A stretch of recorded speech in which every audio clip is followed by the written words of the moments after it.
Hola, hola. Eso es todo, así me gusta. Oh, hello, hello. Sorry for the Spanish. I was testing audio and I totally forgot I was live already.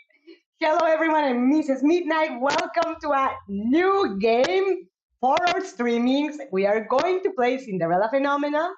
I'm letting the game images and the intro song run this time around for you to hear it. And in the meantime, I want to check that we are actually live.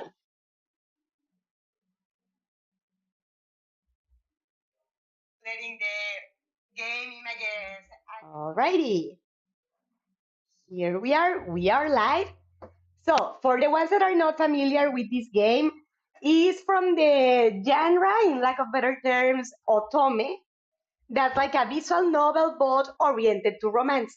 Of course, there's nothing non-suitable for work, like a graphic images and what have you, on the game. If there were, I wouldn't stream it because I know there are teenagers and potentially even kids following the channel, so we stay clear of that. But the game has a very beautiful story, and as you can see, we have this one. His name is Karma or Claude. Karma is an acronym. Unlocked already. The other four are locked because we have not done those romantic routes yet. So there are 5 possible romantic routes in this game. You are the protagonist, this princess that her original name is Lucette, but we can change her name. It was midnight in my Spanish streaming, although my name in Spanish is Medianoche, but I think it didn't fit, if I remember right. So I named her Midnight. Feel free to tell me if you want me to name her something in particular. But we are about to start, and although I am going to take you into account for the route that I'm going to go this time around, that I'm starting a new game for the English channel this time, I do want to stay clear from Karma or Claude because we already unlocked him for one. I just finished his route on the Spanish channel today, but also I want the community to be able to see other routes because I know it's likely that both channels, after finishing the game twice, even if it's different channels, but the same YouTuber finishing the same game twice, may take a little while, at least a few months, for me to play it again. So I don't want to show the exact same gameplay twice in a row. So I'm going to start. I'm not going to use the tutorial for visual novels because I am familiar. So we start the story right away. Once upon a time, in a kingdom far, far away, there were two crystals. One was the crystallum lucis, protected by the ruler of the fairies.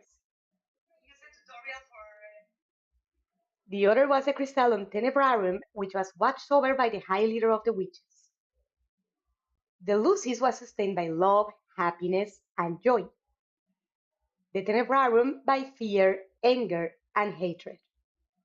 The fairies and witches lived in harmony with the humans of the kingdom. They regulated the powers of the crystals in order to maintain balance between darkness and light. Like in Frambo.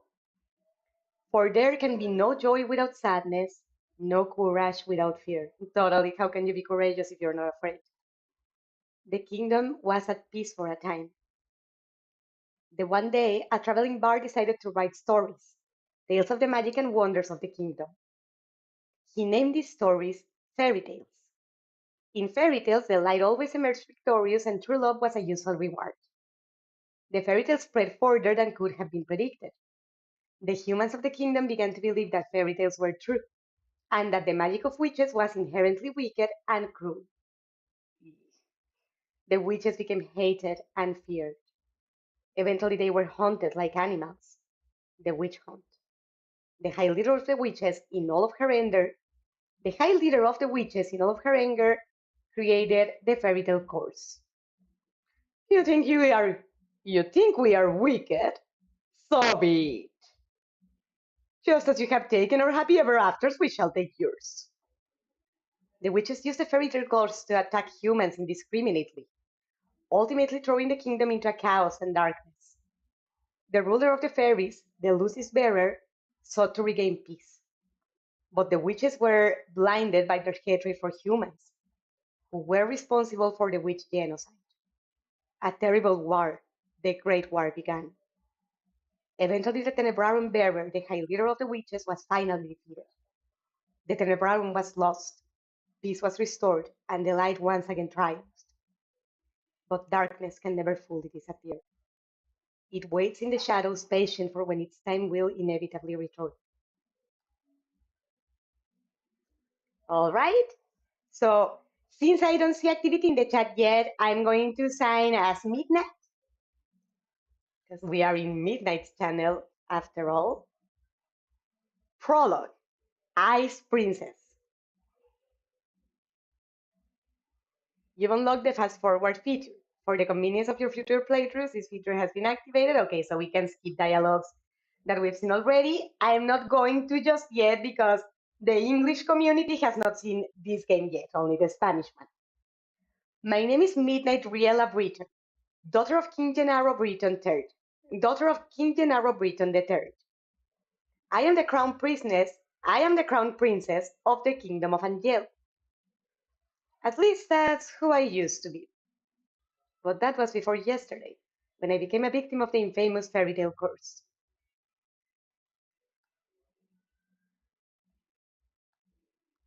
Everyone has forgotten my birthright.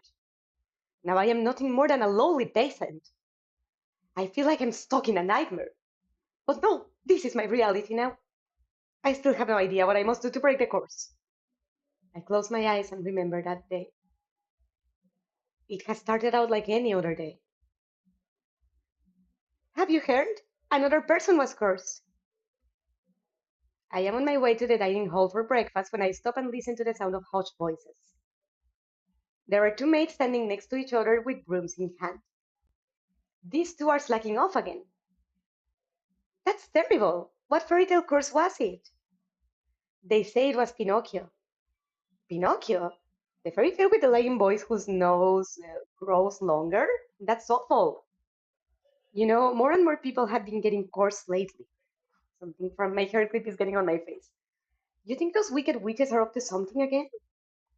I thought the fairy tale courses would stop after you know who was defeated. You two were hired to work, not talk. We're sorry, Your Highness. As can only be expected from the likes of them. Another fairy tale course. The fairy tale course started spreading even before the Great War began. I do not have much interest in its effects even now. After all, most humans probably deserve to get cursed. The victims are weak. And Yale would be better off without the death weight. If I were up to Mother, if it were up to Mother, if it were up to Mother, the curse would have been banished from Angel the instant they fell prey to it. But Mother is not here anymore. And she will not come back.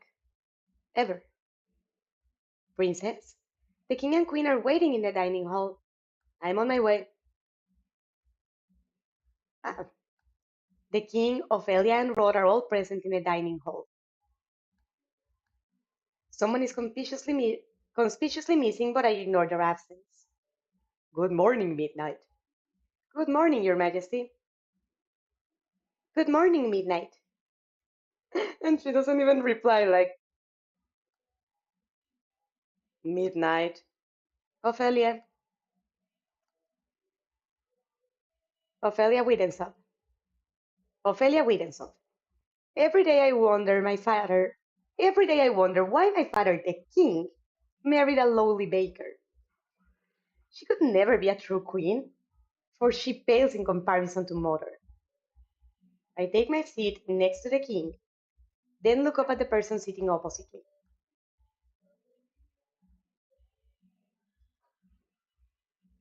Roth Benedict Widensop, my stepbrother, is bored and quiet as you saw. He's 2 years my junior and is the younger of Ophelia's children. He's mute and uses a plushy bunny to voice his thoughts. It was apparently given to him by a fairy.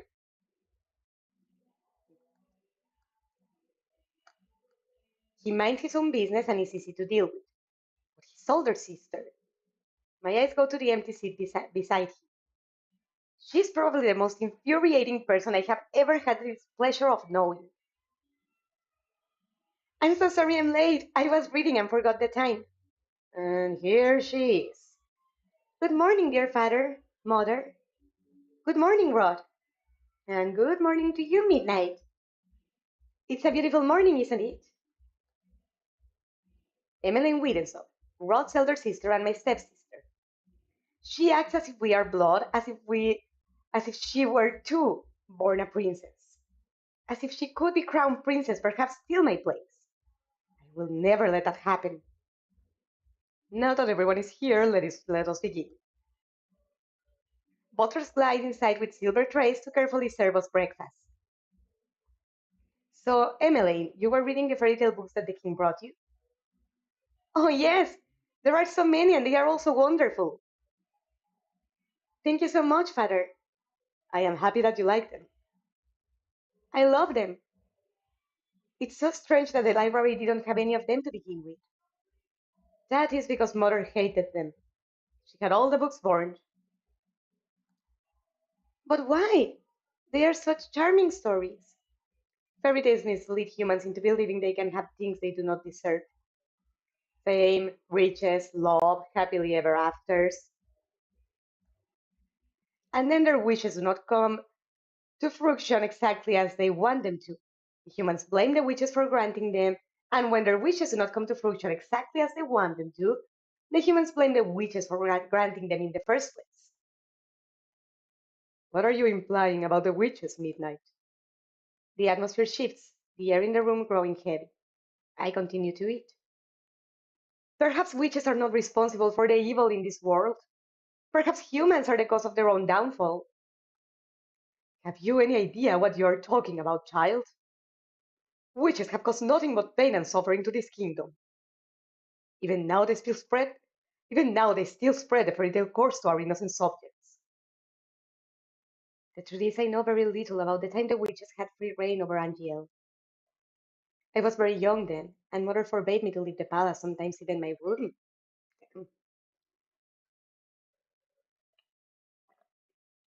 I know nothing of the people's supposed pain and suffering. Mother kept me away from everyone, and so I cannot bring myself to care. How do you know the cursed are innocent? Our people have been toiling day and night to rebuild Angiel after the Great War. Our people are the kingdom's foundations, and I am endlessly grateful for their determination and resolve. Every day I wonder what your mother taught you about. Leave mother out of this. Dear, please. Midnight, darling, your father didn't mean to. I am not one of your children, Ophelia. I do not need your sympathy. I, Midnight, you will show your mother respect.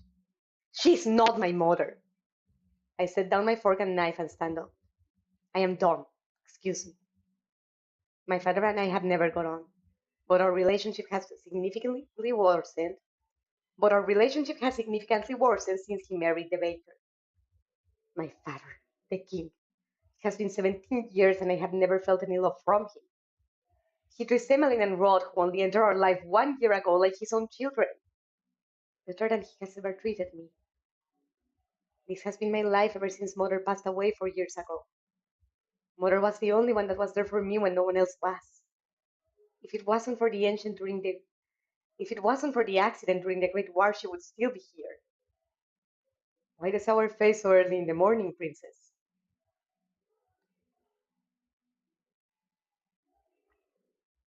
That's Fritz. He's one of the possible routes. Let me guess. It's the king, the queen of princess. It's the king, the queen, or Princess Emily. Or is it all of them?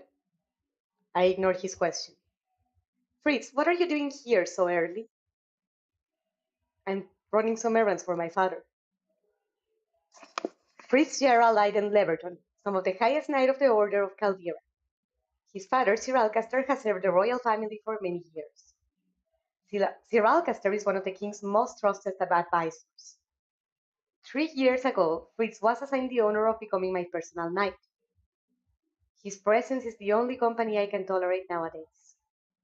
You should wait in the throne room then. Thank you, Princess. Yes. You know, I haven't seen you smile once since I met you. Why is that of any importance? Still, I do hope to see you smile one day, Princess. Well, I won't take up more of your time. I'll see you at 10. 10? Don't tell me you've forgotten. Forgotten what? You're going to town today, remember? I deflate as the realization dawns upon me. Has been 2 days since the king issued the order. Midnight. Midnight. I would like you to accompany Emmeline on one of her town outings. Surely you could send maids. Surely you could send maids with her instead. I would not have requested you to accompany her if I was going to send her with her maids. I want you to make an effort to get along with your sister. Step sister. She is your sister, and you will treat her and Rod as if they were your blood. 2 days from now, you are going to accompany Emmeline outside. It has been 4 years since you last left the palace. Ever since then, you have locked yourself away. You barely leave your room. And Yale was in the grip of war back then, but now the kingdom is safe and back to its former glory. I want you to see how beautiful and Yale really is. Midnight. A princess must know her kingdom. Go with Emily, and she will show you the town that you only see through your windows. Is that an order? If it needs to be. Are we clear? Midnight. Understood. Honestly, I don't think that's the way. I get where he's coming from, but forcing her to see her stepsister as her blood sister, and same with the stepbrother, her stepmother as her mother when she's grieving her real one. Don't know. I don't see eye to eye with the king in his way of approaching the problem. I get why he wants to, I just don't see eye to eye with the way. The last time I left the palace was 4 years ago, when the king took me with him to check on the people after the Great War had ended. I shake my head, removing myself from the memory. I am safe here. Princess, are you all right? It won't be that bad. The townsfolk are good people. How can you be so sure? Times have changed. People change. That is precisely the problem. Mother never changed. Mother loved me until the end. Something's changes for the better, princess. I think you'll see that today. If you'll excuse me, I shall see you later. Delora. Delora, do you think witches are capable of bringing back the dead? I wish you could talk to me, you and the others. My dolls are my only friends. They are the only ones I can trust. Unlike humans, they will never betray me. They will never hurt me. They will always be there for me. Yes, but without a will of their own. The moment I saw Delora, I knew she was special. She was different, so elegant and realistic, it was almost as if she was breathing. She was a gift from the king on my 17th birthday. I only started receiving dolls from him when mother passed away. Mother does not believe in birthday celebrations, but every year at midnight, a letter would appear under my door. It would contain instructions leading me through the palace on an adventure to a room filled with gifts, cakes, and sweets. A child's dream. I've been fascinated by the dolls, which had always held a little greeting card. A card with the words, I love you, on it signed by M. Hmm. The card would tell me to keep those celebrations a special secret, but I didn't need to be told that. Mother always found a way to show me she still cared, in her own way. The secret celebrations had stopped as soon as she had disappeared. Yes. Excuse me, Your Highness. The king had requested your presence. This better not be another lecture. Tell him I'm on my way. I will see you later, Delora. Oh, good morning, Your Highness. Sir Mitros. Sir Mitros, the royal advisor. Father trusts him a great deal, like he does Sir Alcaster. Every day you look more and more like your mother. I sometimes find Sir Mitros talking to Mother's portrait when he thinks no one is looking. He must have admired her a lot, but I cannot bring myself to think highly of him. There is something about him that puts me on the edge. Are you on your way to see the king? I shall not keep you then. Until our next meeting, dear princess. Your Majesty, midnight, are you ready? You will enjoy this midnight. I've heard the toy shop has lovely dolls. This will be good for you. You will get to know your sister better, and you will be able to interact with and learn about the people of Angel, about our subjects. I will not learn anything I will not learn anything I do not already know. Why do you always believe that the people around you are incapable of good? Because I have seen how quick people will betray and manipulate each other to get what they want. Mother warned me that about human nature. You do not see clearly, Midnight. If you would only open your eyes, you would be able to see how good people really are. I believe I am already quite capable of seeing the true nature of people. After all, I have seen that there is no good in you. And Midnight Eye, where were you when I needed you 4 years ago? Where have you been ever since? Back then, I'd been overflowing with grief and pain. I'd lost Mother, my entire world. I'd hoped that maybe then he would have shown me love and compassion, even just a hope to let me know someone was there. It had been a childish hope I had been left alone. I did not see him for months, had barely even heard his voice. You cannot rely on anyone but yourself. You cannot trust anyone but yourself. That is what you have taught me, Your Majesty. I know that I've hurt you. I know that there is nothing I can do to atone for what I did. But please, Ophelia and her children are not a part of that. They do not deserve to be hated. In the end, they still matter more to him than I ever did. Midnight. Enough. I already said I will go. Everyone is waiting outside. I shudder at the thought of leaving the palace after so many years. Midnight. It will be okay.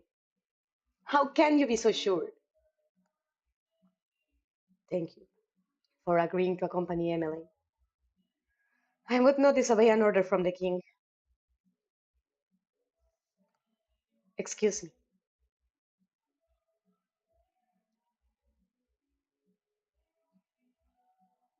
Hello, how can I help? Viorica! Emmeline! I mean Princess Emmeline, how good to see you. I trail Emmeline, ignoring her as she embraces her friend. I glance around the small shop. The dolls displayed are nowhere near the quality of the ones in my room.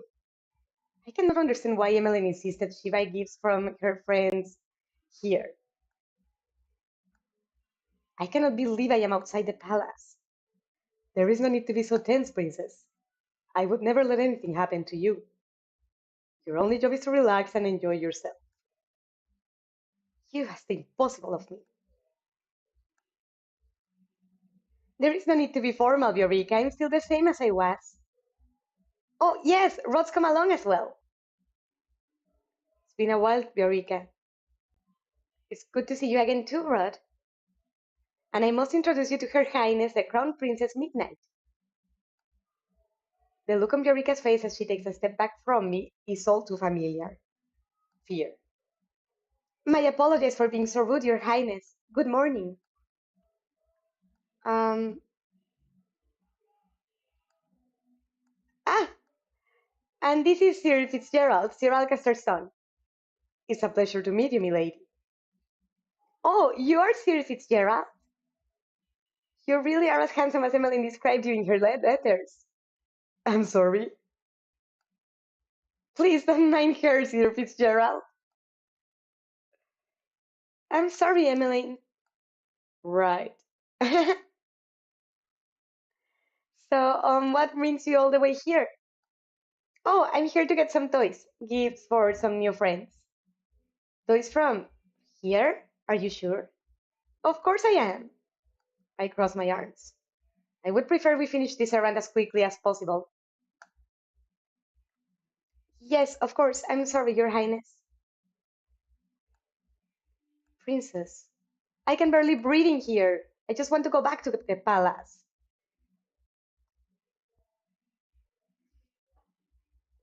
There's Karma. He's my favorite romantic option. He disguises as a woman and do to her his course. But I said we are not doing his route this time around because I want to do a different one. Good morning. Up until this point, I had always considered Mother to be the fairest beauty in the land. The lady that walks in proves me wrong. Her beauty is mesmerizing and clearly without fear. Everyone in the shop is openly staring. Oh, you're early today, ma'am. I have some important errands to run later today. Are the items ready now? Oh, of course. Let me go and fetch them for you. I will just be one moment, Emily. Why is she smiling at me? Here you are, ma'am. Thank you. Ah, that lady was beautiful. Right? Any girl standing next to her becomes hopelessly ugly by comparison. Who is she? She's new around town. Some say that she's a fairy. A fairy? Fairies have saved Angel from the witches 4 years ago. Everyone considered them our saviors. And yet the fairies are still unable to stop the fairy tale course from spreading. Here you go. Thank you so much. No, thank you, Viorica. I hope to drop by again soon. Good. I look forward to seeing you again. I hope to see you again soon as well, Rod. Likewise. Leaving the palace was a bad idea. While I am out, I am the center of attention. Some townsfolk point and stare at me. Most, however, make a point of avoiding me. Like I am the plague. There are some spiteful stares, but thankfully none are nearly as intense as they were 4 years ago. I'm sure the townsfolk are only surprised to see you again after so many years. Right. Fritz and Rod, Fritz and Rod lag behind us. Fritz and Rod lag behind us, which leaves only Emmeline walking beside. I cannot decide which is worse, staring or her company. Oh, Midnight, look! A street performance! It's been so long since I last watched one. Street performance? He's Waltz, he's another romantic option. He is a boy because of his course, but he doesn't stay a boy if you choose him. Good day, everyone. My name is Waltz, and I'm here to spread some happiness and magic. The boy named Waltz snaps his fingers, and colorful flower petals start to rain down from the sky. Isn't that pretty, Midnight? And are those the princesses over there? It is an honor to have you in attendance. Please accept this humble gift. He snaps his fingers, and white lilies appear in his hand. Oh, thank you. The boy looks at me as if expecting some kind of reaction. That's kind of mean from her. He sighs and gives me a wry smile. I hope to see you again during my next show. Well, I'll definitely try. He gracefully bows before moving back to his area to perform more magic tricks for a gathering crowd. There are performers like this all around in Yale. I love them. Maybe someday we'll get to see some musicians too. Those are my favorite. I do not intend to leave the palace again. But you don't like it out here? Rod and I grew up here. Rod and I grew up here. I love Angel, and this is my favorite part of the kingdom. I wanted to share this with you, Midnight. I know you didn't really want to come, but you still tagged along. That means a lot to me, so thank you. I did not do this for you. I'm only here because the king ordered me to go with you. She's so mean with everyone. I hate her at the beginning. I just want us to be closer, Midnight. I would like to try and be your friend. I do not want or need your friendship. No matter how you act around me, we are not and will never be sisters. I take care to remember that if I were you. But I. Rod suddenly grabs my hand, pulling me away from Emily. Stop. He's staring daggers at me. I think this is the first time I've seen him angry. Rod, don't. Let me go. Both of you ought to stay away from me. I feel the heavy atmosphere as I turn to look at the people staring at us. Their expressions, their expression mirrored the looks of disdain as their expression mirrored the looks of disdain I saw years ago. Well, how does she expect them to stare or not? How doesn't she expect them to stare after treating people that way? Anger, disgust, hatred. I begin to walk away. Princess, wait! Don't follow me! Princess! I adjust my cloak, making sure my face is hidden from view. I never should have left the palace. As I walk around, I watch the people bumbling down the streets. So carefree. They work so hard for so little reward. They could work their entire lives and never have a fraction of what I have. And yet, they are happy. And I heard Annie's lost her job at the palace. It's true. Crown Princess Midnight made sure the poor girl was fired. I stop in my tracks at the mention of my name. Not again. Annie's? Was that the name of that one maid that tore Delora's dress?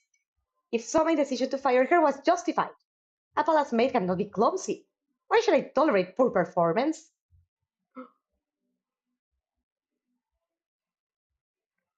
What did I do that was so wrong? That's the worst part, the way her mother taught her that she thinks doing those things is normal, even okay. I know that Annie is hardworking and big-hearted, very good with medicine. Shame she lost her job so quickly. You know how hard the crown princess is to please.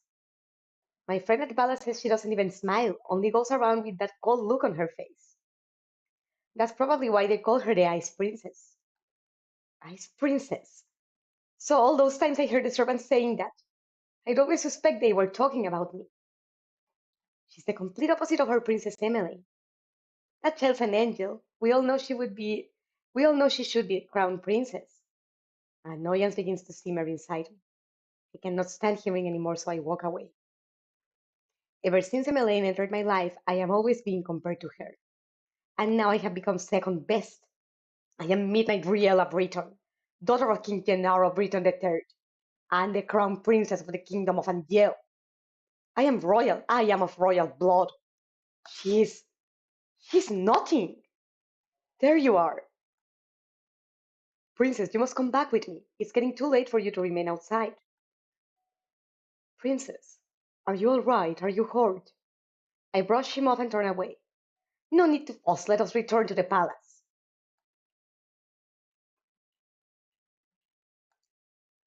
Leaving the palace was physically and mentally draining. My bed is welcoming to my unusually heavy body. I turn my head and meet Delora's glazy gaze from where she sits on my shelf. I left the palace today, Delora. It was the same as all those years ago. Everyone looked at me like I was. What have I ever done to deserve those looks? How can I be so hated? Ice Princess. I wish Mother was here. I look at the smiling faces of my dolls. At least I have all of you. I yawn and stretch my arms.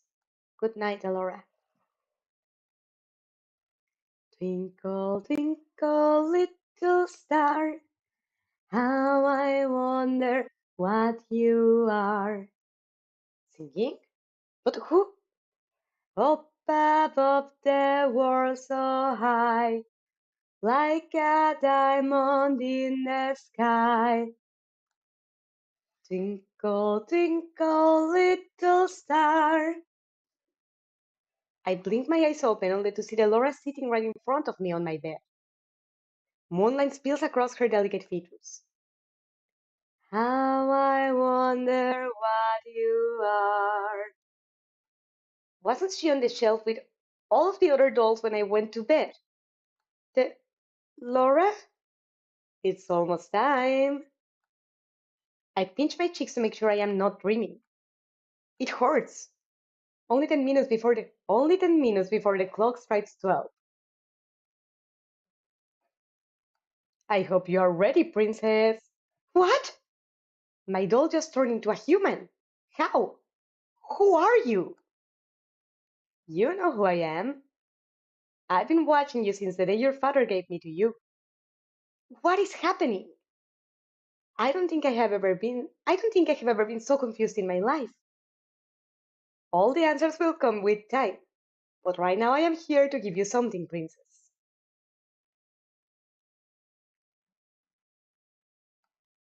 Is this Cinderella's very own glass slipper? It is beautiful, too beautiful. And a realization begins to draw upon me. You are a witch! Smart girl. I knew you'd figure that out eventually. Now it's time to say goodbye to your precious crown. What?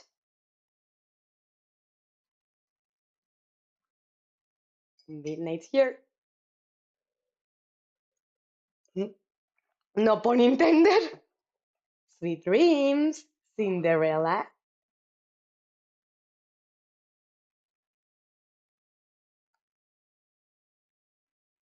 Hey, wake up, girl. Huh? Where am... Oh, my head. You have some nerve sleeping in front of my shop. Leave before a customer sees you. I was in my room. How am I here? Did you not hear what I said, you filthy child? Filthy? You would speak to your crown princess in such a manner? If you are the crown princess, then I am the queen. You must have been knocked on the head quite hard to have such great illusions. You must have been knocked on the head quite hard to have such grand illusions. I am not delusional. I am Midnight Riella Britton, blood daughter of King Gennaro Britton III, and the crown princess of Angel. Right. The king never had a daughter with that witch. Is she referring to mother? Witch? Don't pretend to be stupid, girl.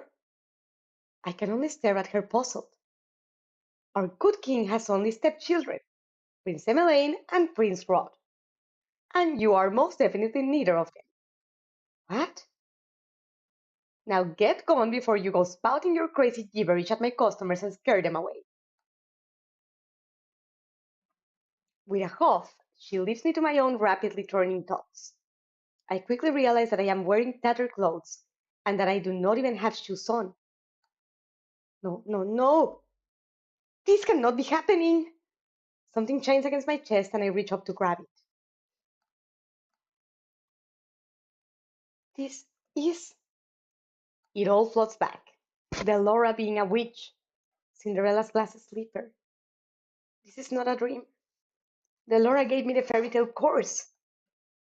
My hands begin to tremble. I must return to the palace and speak with the king. Let me in! Sorry, girl, but this place is off limits to uninvited guests. You do not understand. I'm Crown Princess Midnight Riella Britton. I must speak with my father.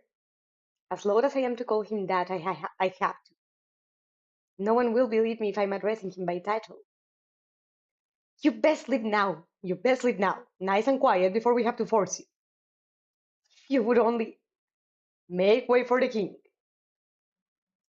Make way for the king. The gates swing open and the three horses trot out.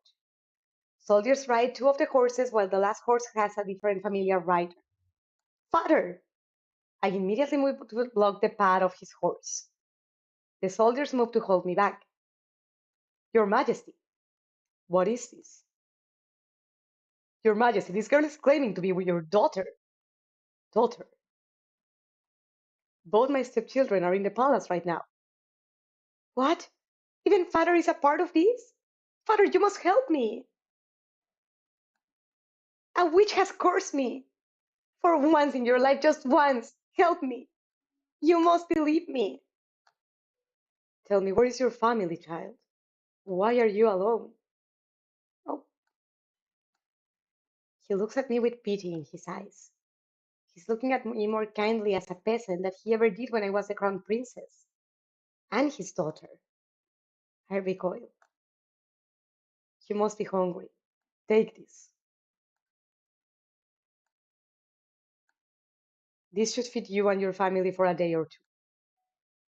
The kingdom offers work opportunities to those who need them. Please, let your parents know.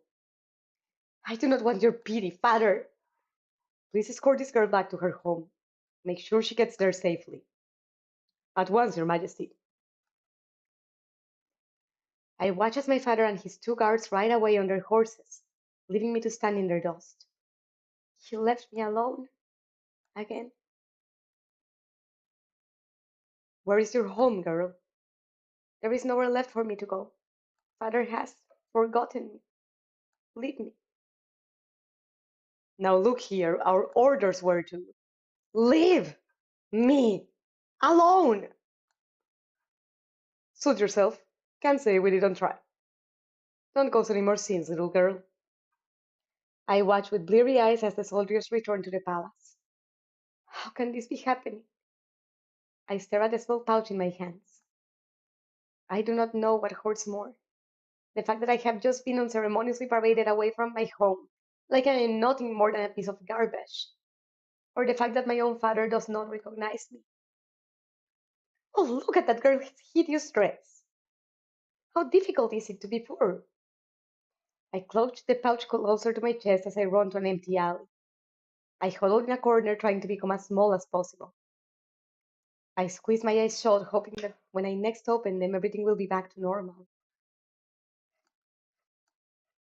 A dream. No matter what happens, you must not leave the palace. Why? The world is cruel. People will only hurt you. People will only ever hurt you. But they're always so nice to me. That is only because you are the crown princess. They will only ever think of what they can take from you. I am trying to protect you, my love.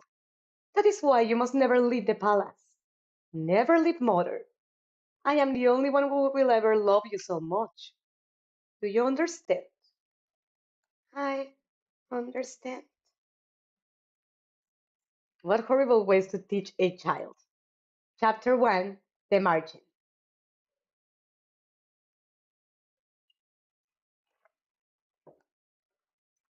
When I open my eyes, I am still on the streets.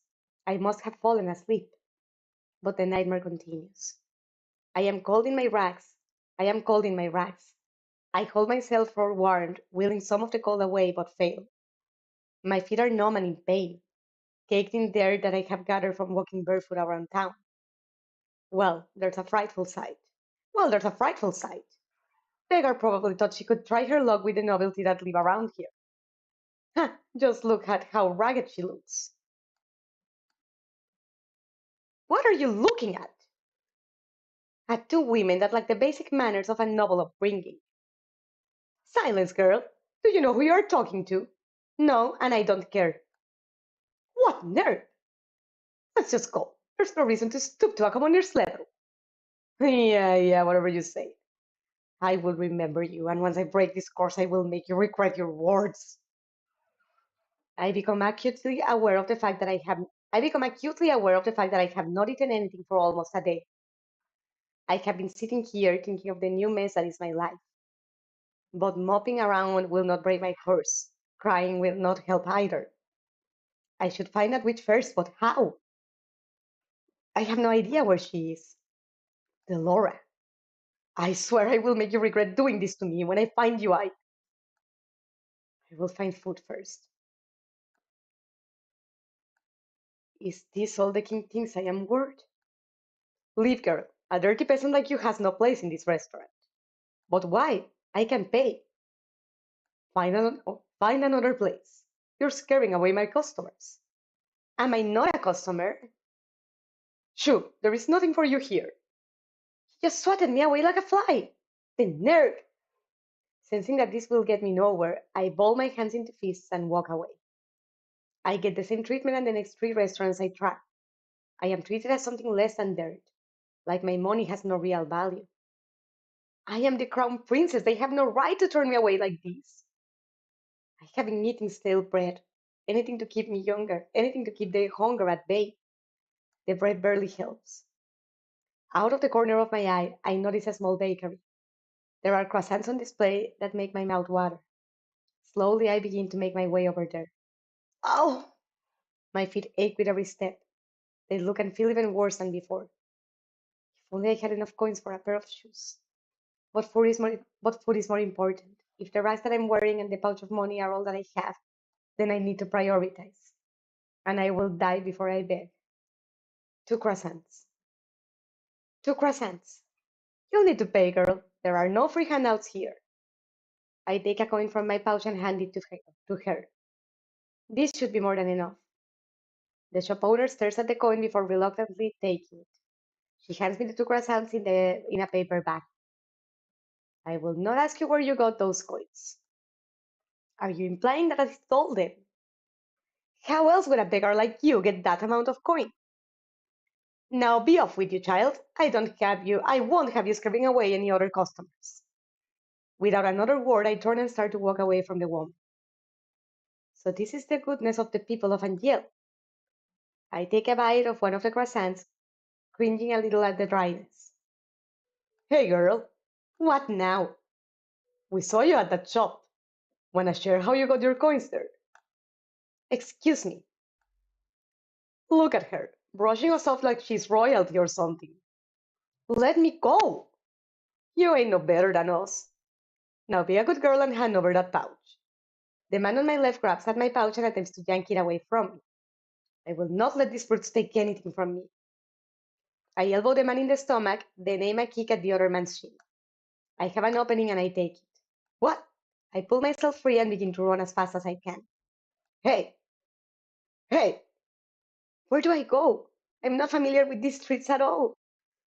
It's highly likely I'm going to hit a dead end. Where should I go? All right, I'm going to start now saving because we are on the beginning of possibilities for choices.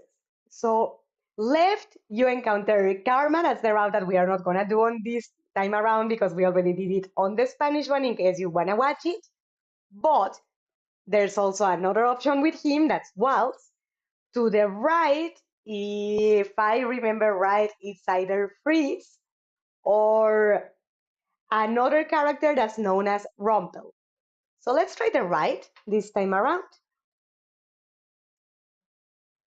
Hey, this way. Oh, no, it's actually waltz. You're...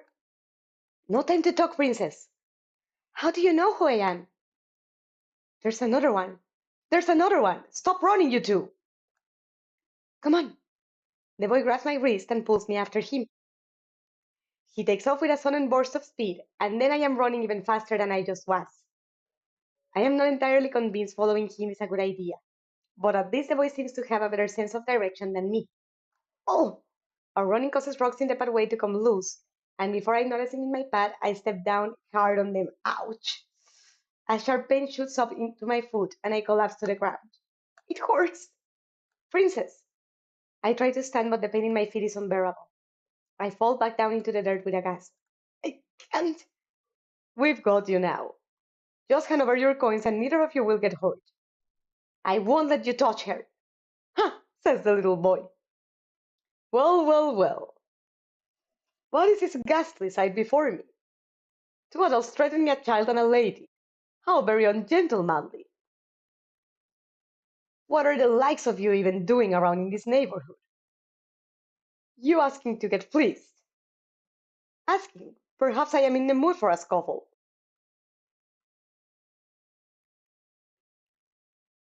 The nobleman brandishes his sword, his expression confident, maybe even cocky.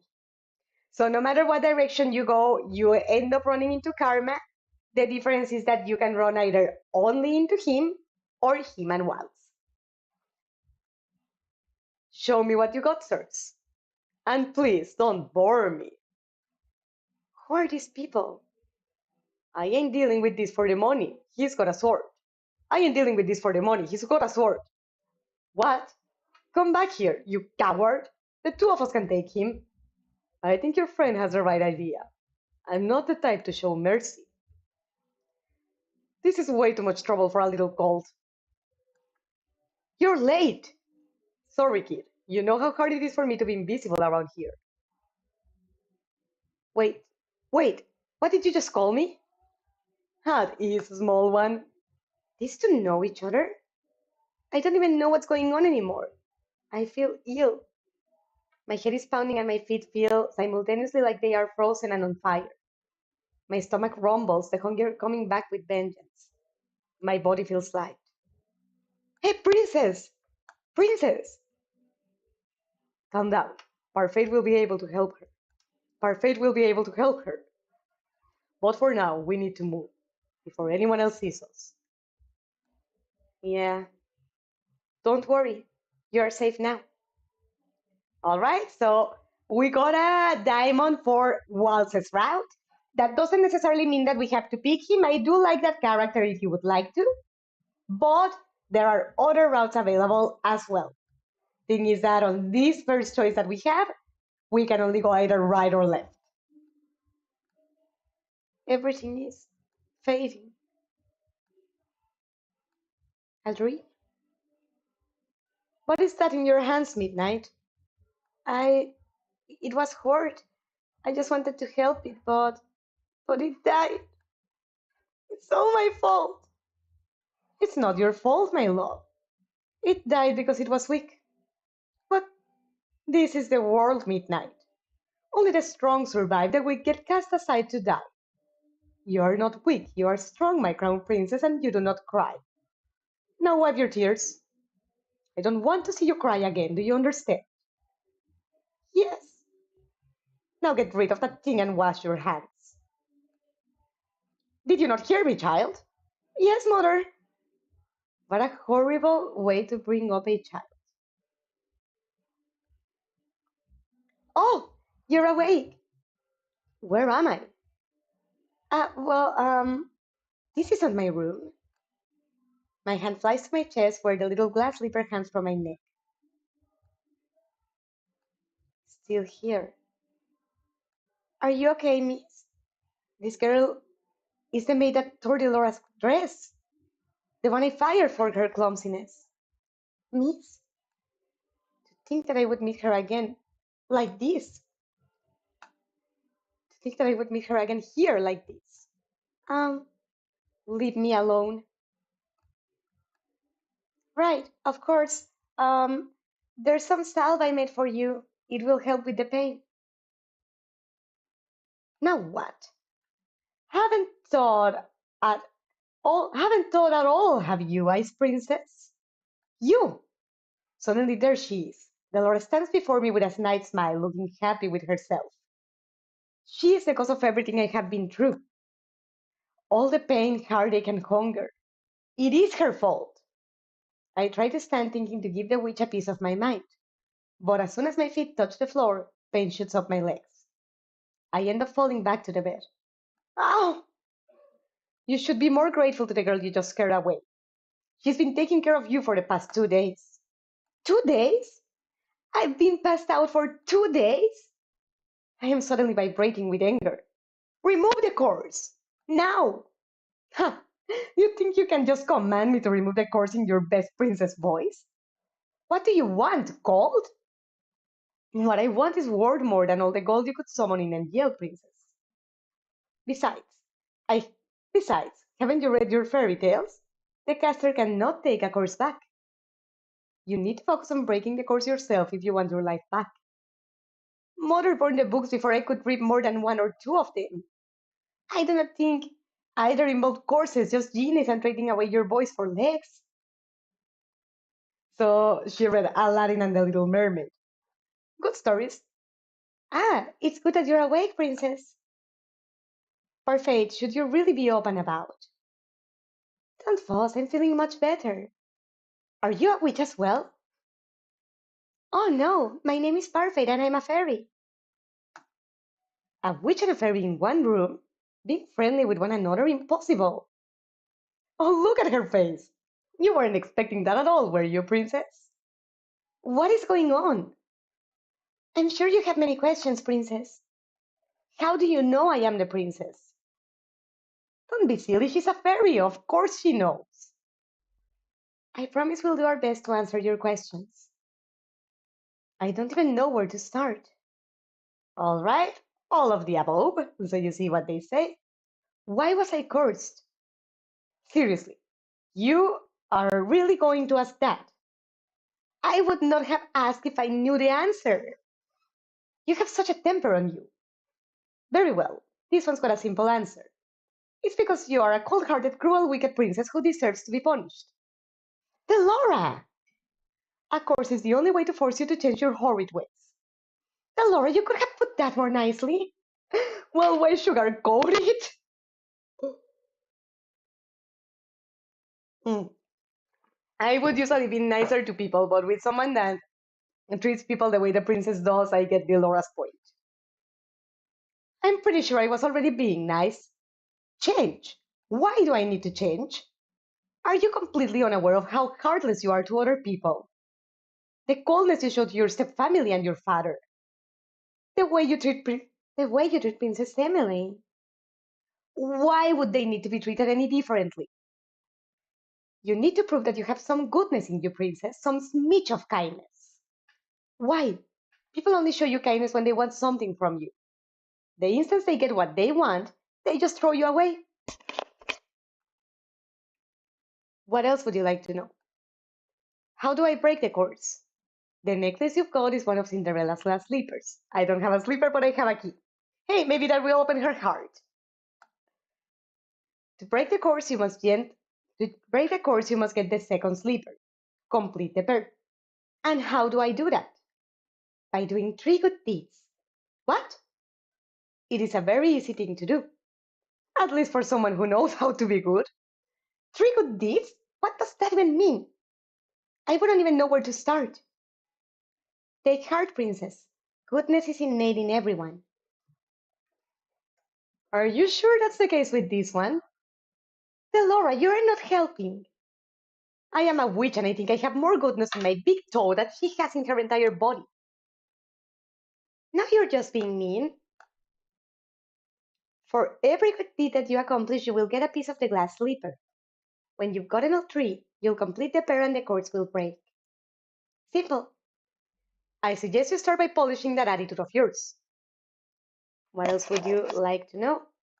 What happens if I don't break the course? I think you know the answer to that one already, princess. She stays as she is. Why are you two working together? To answer that, we'll have to give you a bit of a history lesson. Oh, I've got this. Once upon a time in a kingdom far, far away, there were two crystals. Dramatics aside, this one crystal in the kingdom. Dramatics aside, there is one crystal in the kingdom called the Crystallum Lucis. It is powered by happiness and love. The other is a Crystallum Tenebrarum, powered by fear and anger. The strongest of the witches is the Tenebrarum bearer. The strongest of the fairies is the Lucis bearer. Parfait is the Lucis bearer. I take in Parfait's frail and sickly appearance. She's the strongest fairy? The Great War greatly damaged me. My powers are a fraction of what they used to be. And with no child, I have no successor to my burden. What does a bearer do? The bearers regulate the energy of the crystals and keep the balance between darkness and light. For centuries, the fairies and witches lived in harmony with the humans of the kingdom, until a certain human decided to be a pest. Who was he? I knew him as Hans Gabriel Grimm. He wrote the fairy tales. So one of the Grimm brothers is the one to blame. And he started a feud between the witches and the fairies in the process. How could a single person have so much power? It was the power of his words. In Grimm's stories, the witches were always evil. The humans naturally grew to fear and hate them. They began to hunt them. Didn't the witches fight back? We aren't allowed to use our powers to cause harm. But that all changed when the Tenebrarum bearer decided revenge was more important than our promise. The witches took over the kingdom. They created the fairy tale course to spread even more sadness and anger, to fill the human heart with negative emotions, all to fuel the power to the Tenebrarum. The delicate balance of harmony between the crystals was broken. The witches and the Tenebrarum grew so far stronger than they were ever. The witches and the Tenebrarum grew far stronger than they were ever meant to be. We had no choice but to fight, and then the Great War happened. The Tenebrarum bearer was eventually defeated. The Great War was ended with the help of an unexpected ally, but many lives were lost. The good witches suffered horribly. We still have to stay hidden. We still have to stay hidden in hopes of having any kind of peace. Are you trying to make me believe that there are good witches? The Tenebrarum can poison a heart and mind into darkness and cruelty. The witches put themselves at risk in working with the Tenebrarum in maintaining harmony. Some inevitably are corrupted. Many good witches were corrupted during the war. Most remain that way. Many do not believe it, but witches can be just as kind as fairies. And yet it wasn't a fairy that cursed me. I've done good by cursing you, princess. You'll thank me when you're broken it. Delora was not corrupted by the Tenebrarum. She is as good as they come. Hopefully you'll come to see that for yourself. I doubt it. Apart from my own inherent goodness, Parfait and I are working together because we have a common goal, which is to restore the balance between darkness and light. 3 good deeds and I get my life back. Easier said than done. You said Cinderella, didn't you? Didn't she just go to a ball and find a prince? What does doing good have to do with that? Going to a ball finding a prince, it's also old-fashioned. No fun in that. Cinderella is a girl with a pure heart. She's always willing to help others, even when they are cruel to her. Anyway, I have brought some clothes for you. I'll leave them on the table. We'll be waiting outside. There are some people I'd like you to meet. I cannot believe this. I look down at my neatly bandaged feet. I have to admit that while sore, they are nowhere near as painful as they had been 2 days before.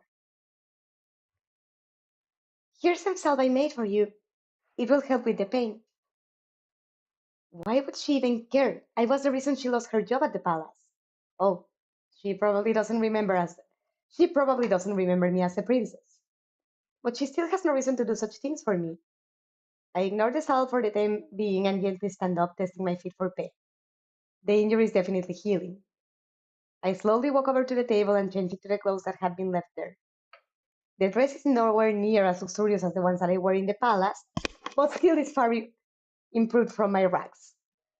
All my life, I've never had to lift a finger, and now I will not let them see how much they've rattled me. I refuse to break. Just watch me. I will free myself from this course. What is this place? There are several people in the room chatting amiably with each other. I noticed the girl that had left me the cell by the counter serving drinks. But as soon as the people in the room notice me, the room falls into immediate silence. Well, look at what we have here. The Ice Princess herself. Huh? They know who I am? I didn't think it was true. Course for her cold-heartedness. Has to be expected. You remember who I am and yet you still treat me like this? Well, you aren't really a princess anymore, are you? You're one of us now, girl. Everyone, please. You shouldn't be treating a newcomer like this. Princess, let me apologize. They mean no offense. I cannot believe that. Not when the people Parfait is referring to simply smirk and shrug as I meet their gazes. What is this place? Welcome to the Marchant Tavern, a home from those with the fairy tale course. You make it sound like some kind of holiday house. Don't ruin my moment, Delora.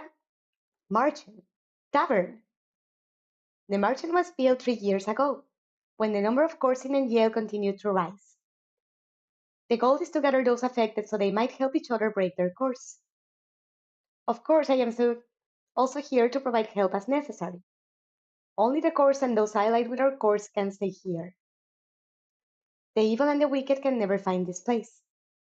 Most of the people here are cursed. How come these people remember who I am? The cursed are not affected by the cursed are not affected by the conditions of someone else's curse. Your condition is simple. Everyone has forgotten you are the crown princess. But because these people here are cursed, they still remember your title. It goes without saying that fairies and witches are also not affected. Come, princess, let me introduce you to the few boarders we have at the margin. Parfait beckons the serving girl over.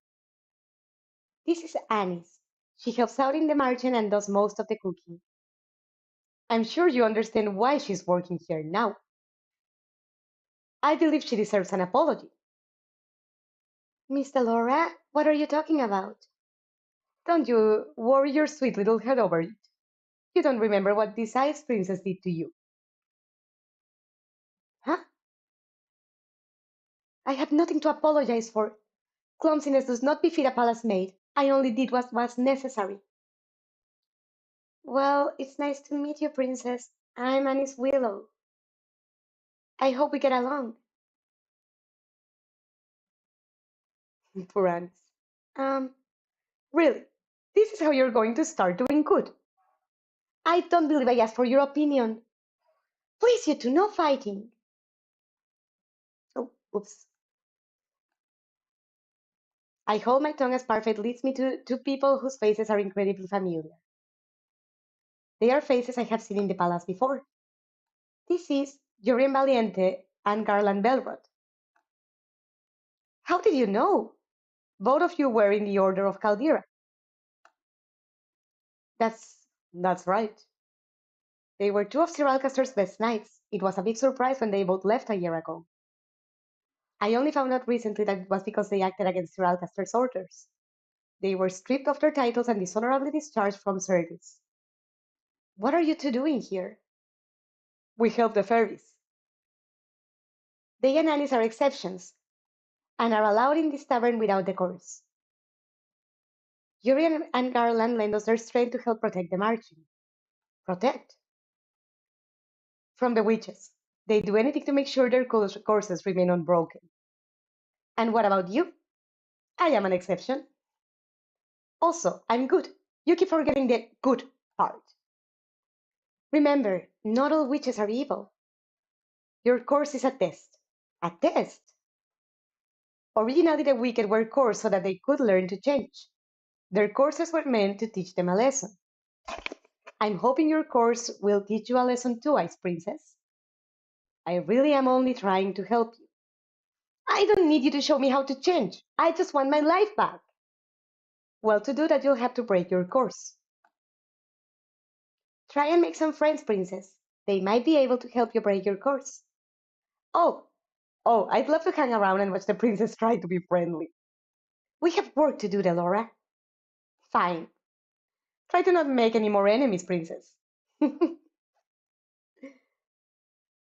instant Parfait and Delora leave the room, the temperature drops several degrees. Now that I am alone, I feel the cold starts return. Disgust, contempt, as if I am the reason they are cursed and have to take refuge in the margin in the first place. Make friends. All I've ever had are my dolls. I've never needed friends. I will break this course on my own. I was told I was told it was rude to stare. I was told it was rude to stare. One man suddenly stands up, the anger apparent on his face. His hands clench and unclench into fists as he glares at me pointedly. Yuri and Garland place themselves in front of me, shielding me from the man. You know the rules. What happened in the past stays in the past. As no one is allowed to harm anyone else in the margin. If you cannot comply, you are no longer welcome here. No matter, the Ice Princess will get what's coming to her. He throws one last glare my way before sitting down again. Break the rules and you'll get what's coming to you. That goes for everyone here. Urian's tone is cold and fear.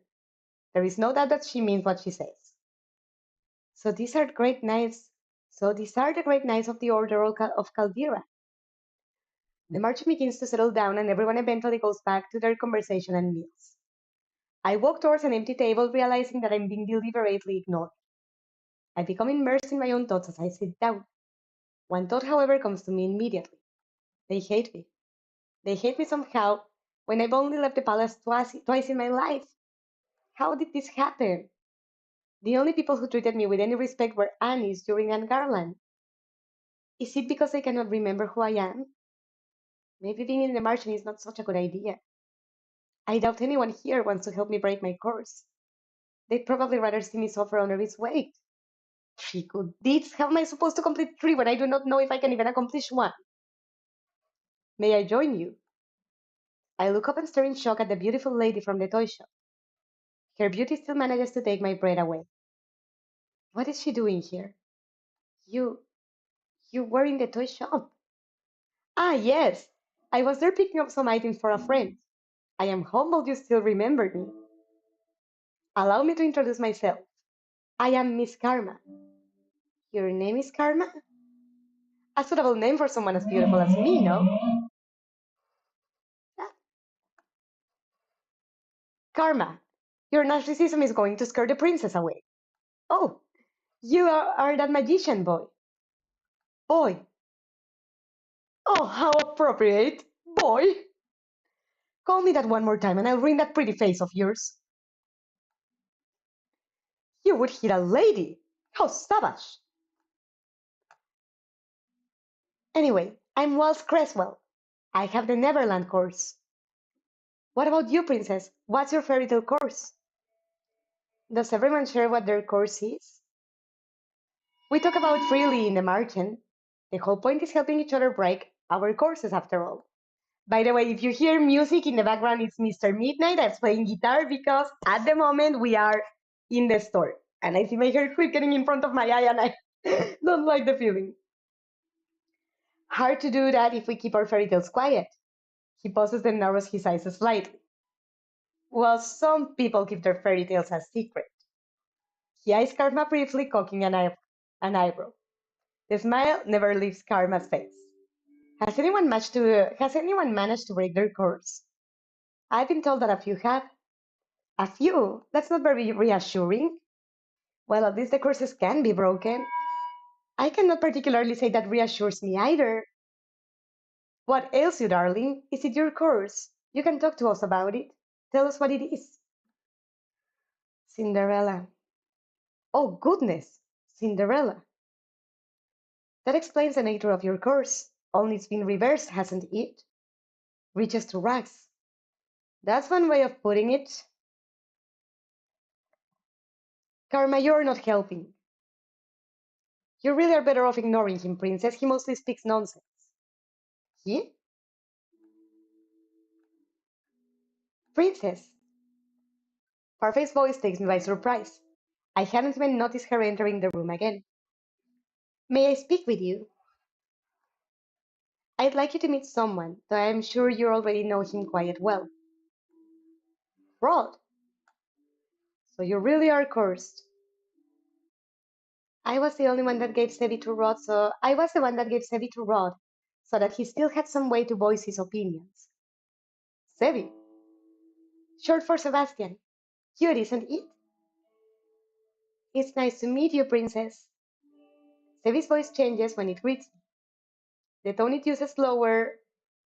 The tone it uses is lower whenever it speaks for Rod. Perhaps that is what Rod's voice actually sounds like. Wait, if he remembers me, does that mean the mermaid's curse? What? That is my curse.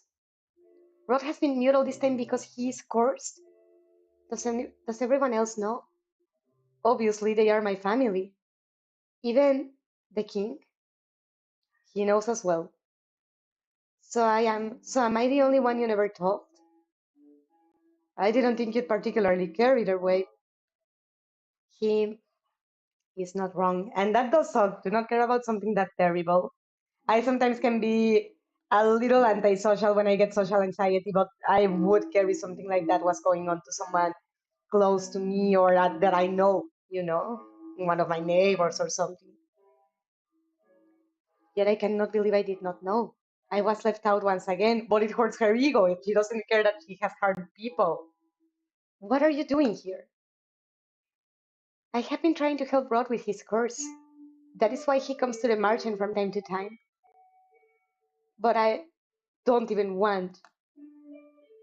Anyway, I only came here today to confirm that you were truly cursed.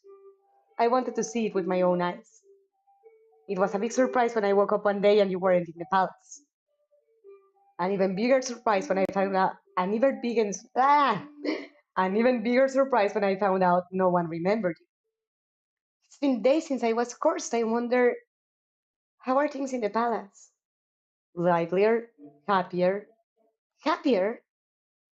I've never seen my family happier than they are now. I'd say it's a good thing you aren't a princess anymore. I'd always thought Rod didn't care about me regardless, but this is the truth. So I particularly do not like Rod as a romantic route. I get where he's coming from, why he's angry at the princess because of how she's treated his family. But since I'm not trying to pursue his route, let's ask him. So this is how you truly feel. So I have to be course for you to open up about how you truly feel. The only reason I didn't say anything earlier was because Emmeline me did. The only reason I didn't say anything earlier was because Emmeline didn't want me to. I'm happier too now that you're gone. I don't have to pretend to like you anymore. I'm going to return to the palace now. I'm gone and they are all happier. Your very existence has been erased in the palace. They've never known you. That doesn't mean they're happy without you. Even the king. What did I expect? Why did you bring me here? The people in the march and I I shouldn't have left you alone in there. I'm sorry. You knew how they felt about me. What have I ever done to them?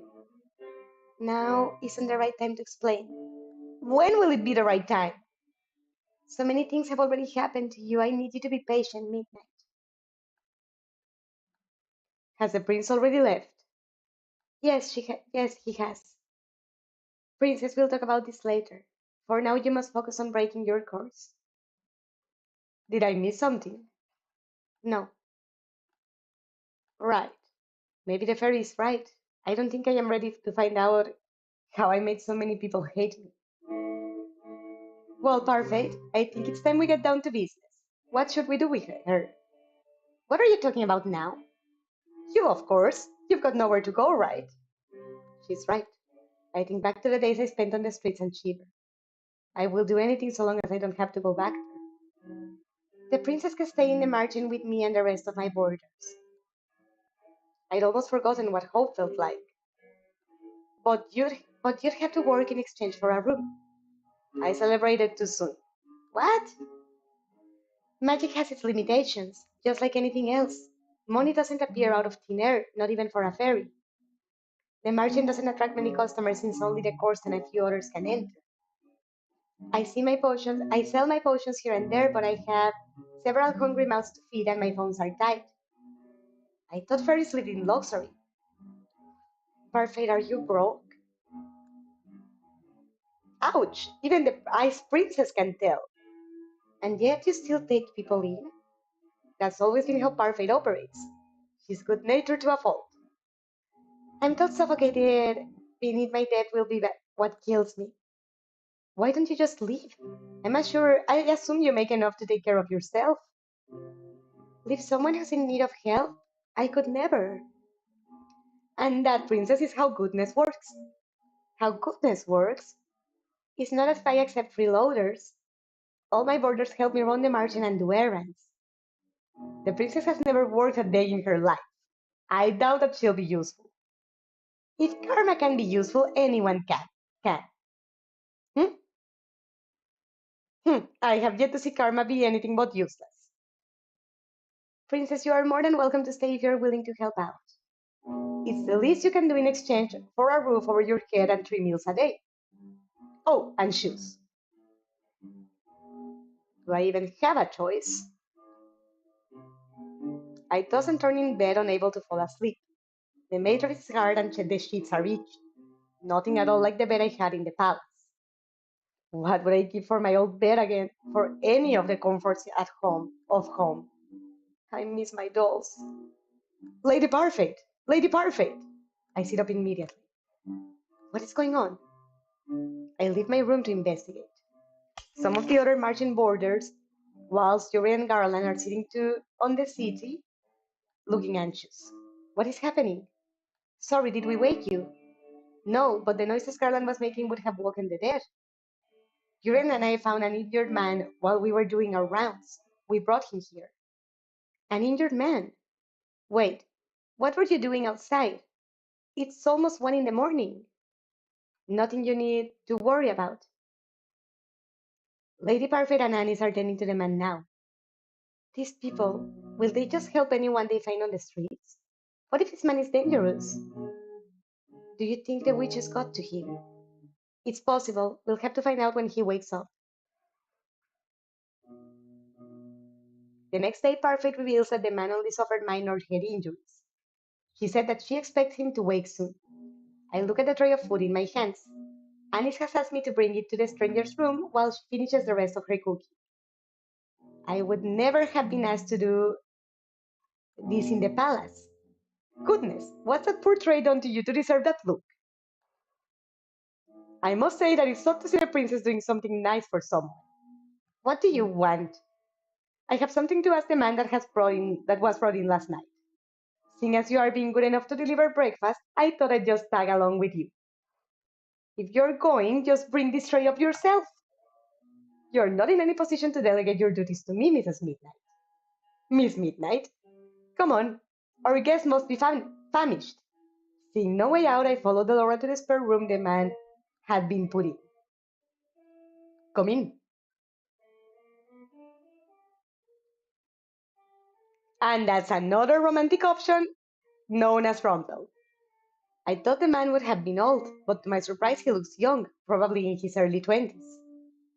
He seems lost in reverie as he stares at a small notebook. Good morning. Good to see you are awake and breathing. The man looks up as the man looks up at her when she speaks. The instant she sees us, his eyes widen. Why is he staring at us like that? Am I dead? What? I'm in heaven, or maybe you two are angels that have fallen out of it. He flirts like Johnny Bravo. I see. What can a humble gentleman like myself do for you, lovely ladies?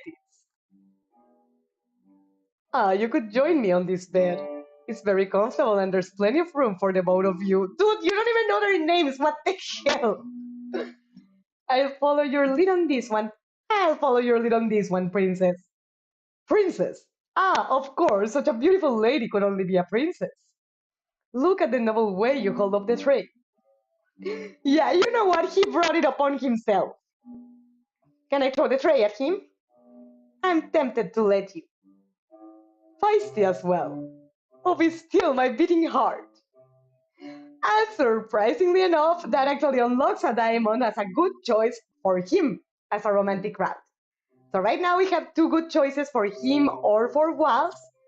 If you want me to go Fritz's or Waltz's route, we might have to start the game over. Huh? You? Oh, he's awake. Say just in case. Another lovely lady has entered my chambers. I don't think my heart can handle the perfection of all three of you at once. I think I know how Casanova here got those head injuries. Some lady decided she'd had enough of his rubbish and wanted to punish him. Delora, patience. He may not be in the right state of mind right now. He did take injuries to the head after all. The man finally stops to look just at me. He narrows his eyes and stares so hard I almost want to slap him. What? You're familiar. But no, it's impossible. Aren't you the crown princess? What are you doing here? If he knows, then well, he's definitely not a witch or a fairy. Can only mean one thing if he recognizes the Ice Princess. What is your name, good sir? I would answer any question you ask of me, madame, but the man looks down at the notebook in his hand. I don't remember. Amnesia. I know everything about Angel, and yet I don't know the first thing about myself. Except that I have the Rumpelstiltskin course. Rumpelstiltskin? Is that a fairy tale? I knew it. He's got the fairy tale course. Fairy tale course. Do you remember how to break it? From what I remember, I need to somehow collect three memories and get them to appear in this journal. From what I remember, I need to somehow collect three memories and get them to appear in this journal as entries. He shows us the notebook he's been holding onto since we entered the room.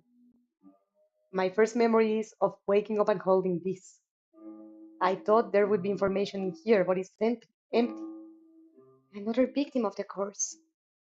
You must be tired. Midnight will leave your breakfast here and we'll give you some time to yourself. We'll be outside if you need anything else. Rumpelstiltskin. What is that fairy tale about? Delora does not do a good job of hiding her laughter. She snores and I cross my arms embarrassed. Mother burned the fairy tales in the palace before I got the chance to read all of them. Fine, fine, I'll keep it short. Once upon a time there was a girl that was said to be able to spin straw into gold. The king found her and locked her up in a tower. He said he wouldn't let her out until she turned all the straw in the room into gold. But the girl was just a regular human girl. She knew she would never be able to turn the straw into gold and feared that she would be locked up forever. That was when an odd little man appeared before her and offered to do the job for her if she gave him something in return. The girl gave him her necklace, and the man spent the rest of the night spinning the straw into gold.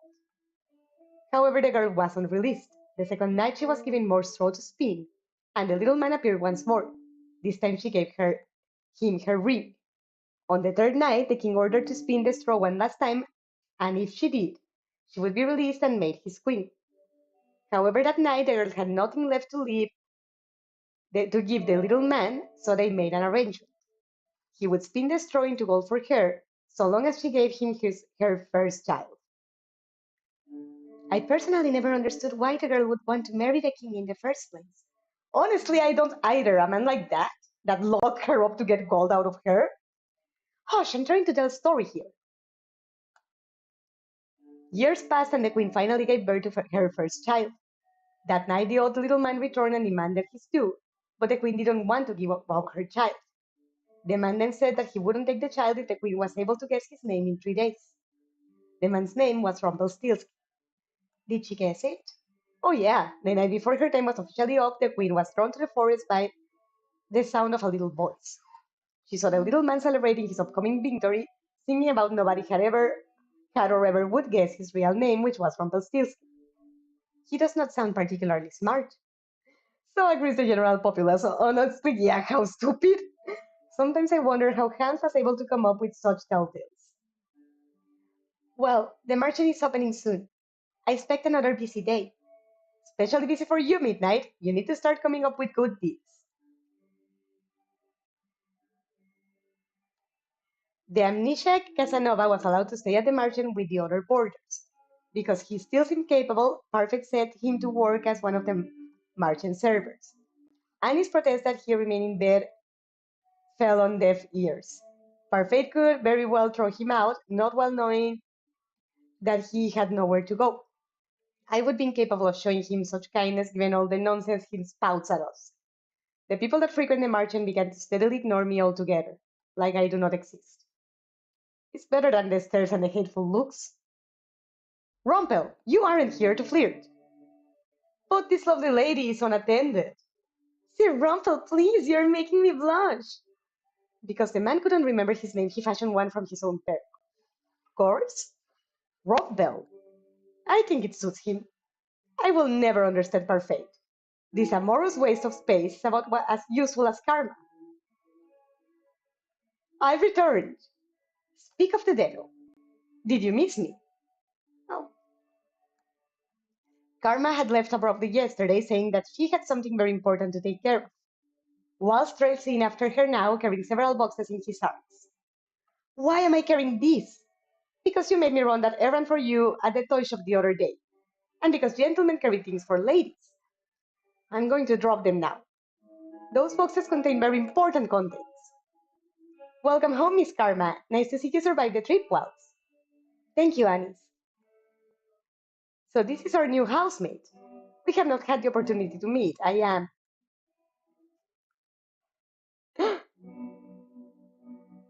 We are all surprised when Rumpel suddenly reaches out to grab Karma's hand. This is a kind of funny picture to leave the game at, because I'm honestly not sure of how many more dialogues we have until the next interaction. What in the world? Guys, can you see the game? All right, I think there were actually issues with the game now that I'm seeing it, because I'm not seeing the picture in the game advance. So, damn, I guess, anyways, it was time to cut the streaming short. I apologize for the problem. I didn't realize until it was too late. I hope you had a good time until this started going to hell. I will have to check on it. For now, Mrs. Midnight loves you. Hopes to see you next time. Wishes you a great rest of your weekend. And above all, wishes you a Merry Christmas.